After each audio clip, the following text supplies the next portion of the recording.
She stood at the edge of my back porch, one hand resting on the railing, the other holding a glass of sweet tea she hadn't touched. The sun was going down behind the tree line, and the lights my son had strung along the fence were just starting to glow.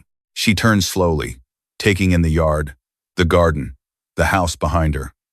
Then she looked at me the way you look at a stranger wearing your dead father's coat. "This is yours?" she said. Not a question, really.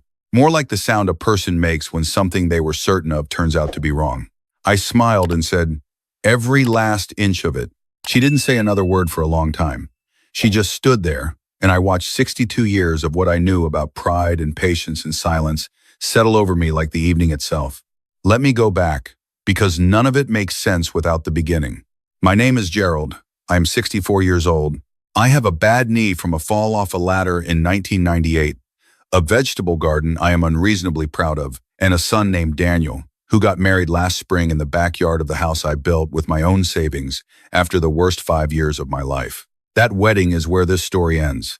But it starts somewhere much smaller, a kitchen in a rented duplex on the east side of Macon, Georgia, on a Tuesday morning in October, 11 years ago. My wife, my ex-wife, her name is Connie, we had been married for 26 years. We had Daniel together, and before Daniel, we had the kind of years that make you think you understand a person. We built things, a life, a house, a business. I ran a small HVAC company that I'd started from nothing. Just me and a used van and a contact list I'd built over a decade working for someone else. By the time Connie asked for a divorce, that business was worth something real. Not a fortune, but real. She told me on a Tuesday. I remember it was Tuesday because I had just come in from an early job and I was still in my work clothes. She was sitting at the kitchen table with a cup of coffee that had gone cold and a look on her face I can only describe as already done. Already moved on before she'd even said the words. "I've been unhappy for a long time, Gerald," she said. "I need out." I didn't argue. I don't think I even raised my voice. I sat down across from her and we talked, or she talked, and I mostly listened. And by the end of the week, she had an attorney and I had a sick feeling in my stomach that I couldn't name yet. I should tell you what I didn't know at the time. Connie had already spoken to my business partner, Ray. Ray had been with me for 9 years. He was the other half of the company on paper, though I'd brought him in as a favor when he needed work, and we'd never formalized exactly what that meant. I trusted him the way you trust someone when you've shaken their hand more times than you've read anything they've signed. That was my mistake. What Connie told Ray, I found out much later, was that I was planning to sell the business without him, that I was going to cut him out, take the money, and disappear. She told him this before she told me she wanted a divorce. She told him this while she was already meeting with an attorney who specialized in small business asset division. She laid a foundation, and I didn't even know the ground was moving beneath me. By the time the divorce proceedings started, Ray had already spoken to a mediator of his own. He claimed a larger ownership stake than what our original handshake arrangement had ever implied. And because we hadn't done things on paper the way we should have, because I trusted and not documented, he had a case. Not a perfect case, but enough. My attorney told me I could fight it. She said I had a reasonable chance of prevailing, maybe 60%. But she also said it would take 2 to 3 years, minimum. It would be expensive. It would get ugly. And Daniel, who was 16 at the time, and already struggling with watching his parents' marriage end, would likely be called in to testify about conversations he'd overheard, about what he knew about the business, about things no 16-year-old should be asked to carry into a courtroom. I thought about it for 3 days. Then I called my attorney and told her to negotiate a settlement. Some people would call that weakness. A few people did, out loud, in the years that followed. I called it a calculation. Ray walked away with a third of what the business was worth at buyout.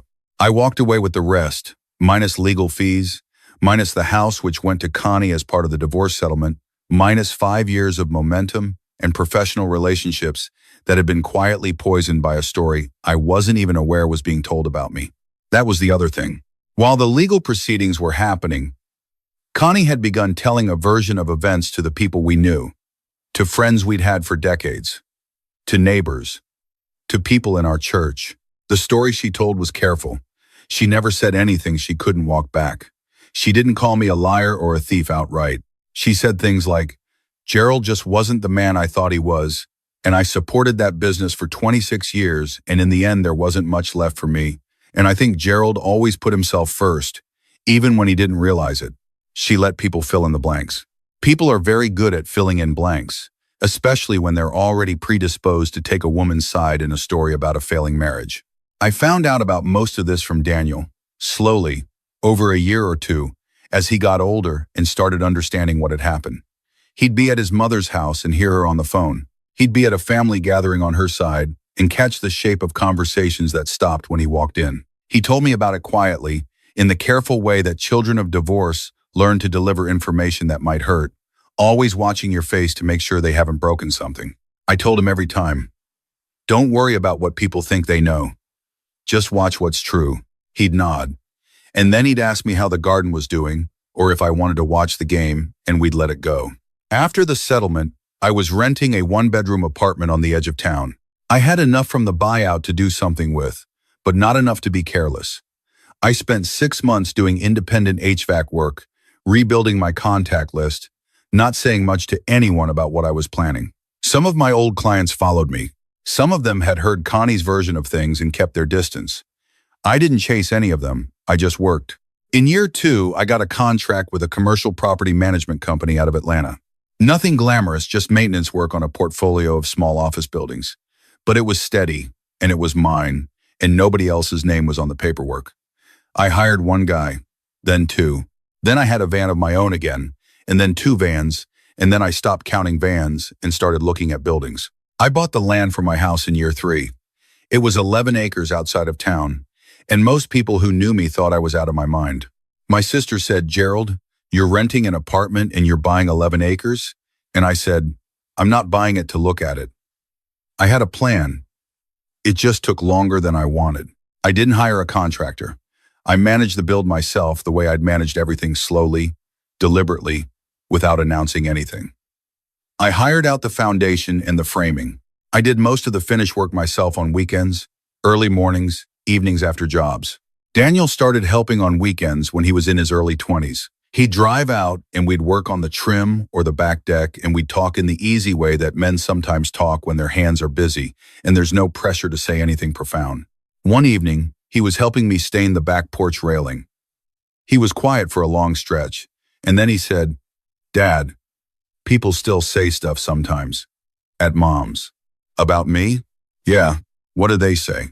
He was quiet again, dipped his brush. "That you got lucky. That the business stuff wasn't your doing, that you just wrote it out, that you're not as good as you think you are." I kept staining. Didn't miss a stroke. "You know what I think about that?" I said. "What?" "I think in about 3 more weekends, this porch is going to be finished.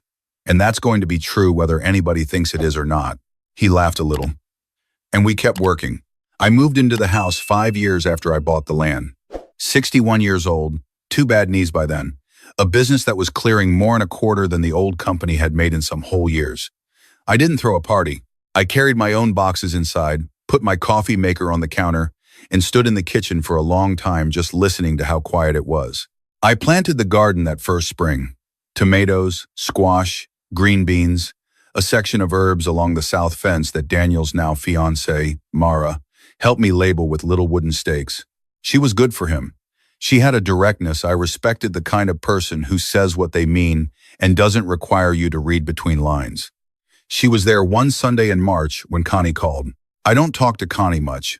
We communicate through Daniel when it's about anything important, and mostly we've settled into a kind of civil distance that feels appropriate for 2 people who are strangers now and probably should have become strangers sooner. So when her name came up on my phone that Sunday afternoon, I stood there for a moment before I answered. "Gerald," she said. She sounded older. "We all do. Daniel told me about the wedding. He wants it at your place." A pause. "He said I should call you." "That's right," I said. Another pause. "Is there enough room?" "Plenty of room." She was quiet for a moment that felt longer than it was. Then she said, "I suppose I'll see you there." "I suppose so." I hung up and went back to the garden, and Mara looked at me with a question in her expression. I just shook my head a little and she went back to what she was doing, and that was the end of it for a while. The wedding was the last Saturday in April. Daniel and Mara had kept it small, about 40 people, mostly family and close friends. We set up tables in the yard. My sister had organized a catering situation that involved more food than 40 people could reasonably eat. There were lights strung along the fence and the pergola I'd finished the previous fall. And by 4 in the afternoon, the whole place looked like something you'd see in a magazine. Connie arrived with her sister Margaret. I saw them from across the yard and lifted a hand, and she did the same. And that was the greeting. Civil and complete. I went back to talking to Daniel's old college roommate, a big man from Alabama who laughed too loud, and I liked him for it.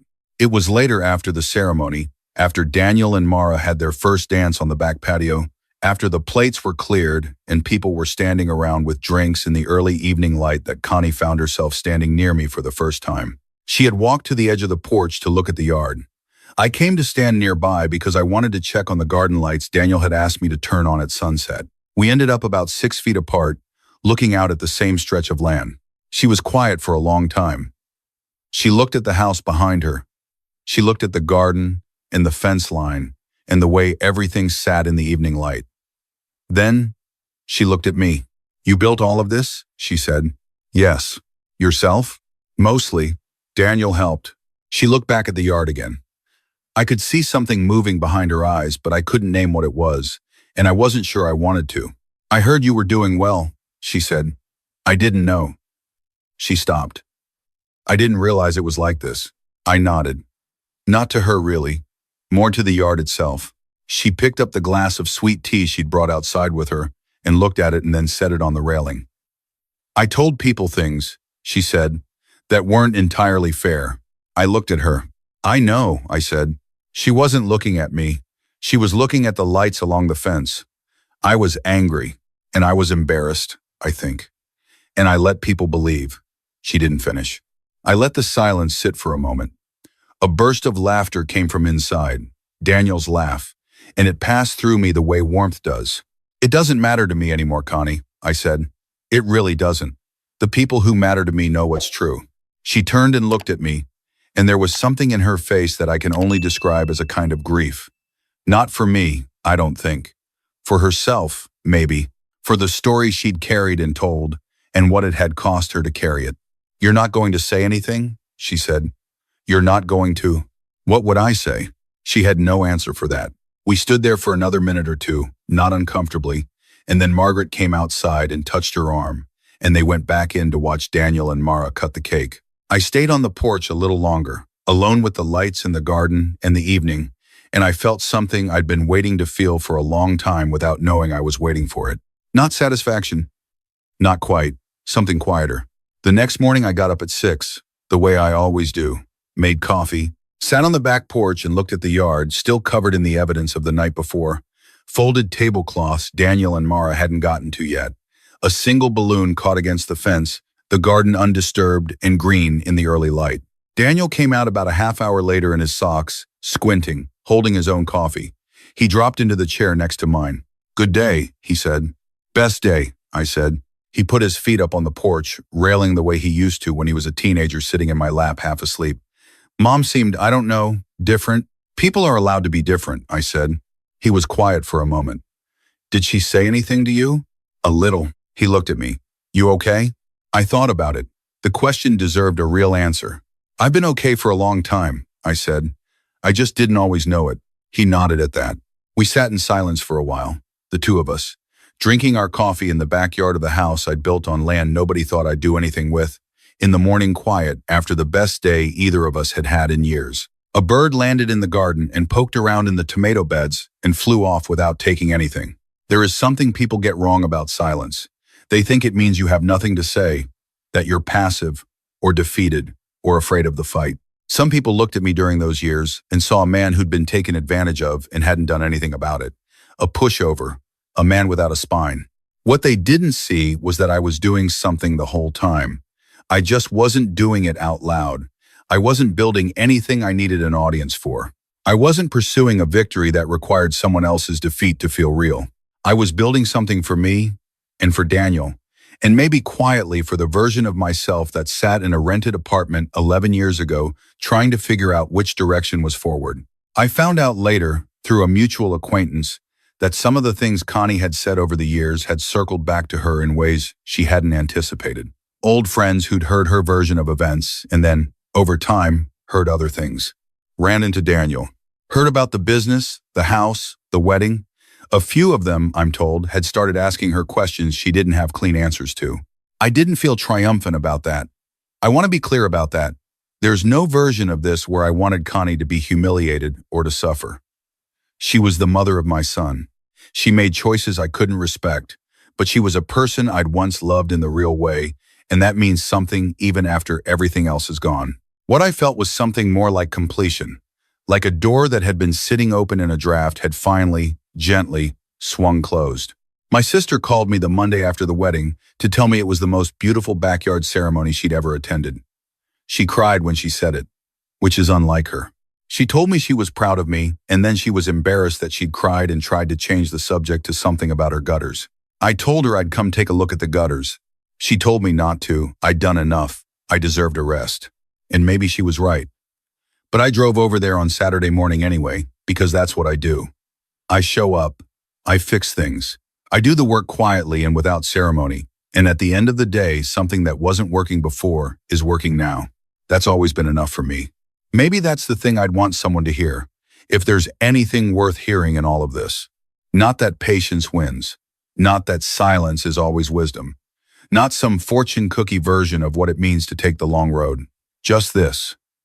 There was a version of me that could have spent the last 11 years fighting, grinding through courts and mediations, and counter-narratives and public corrections.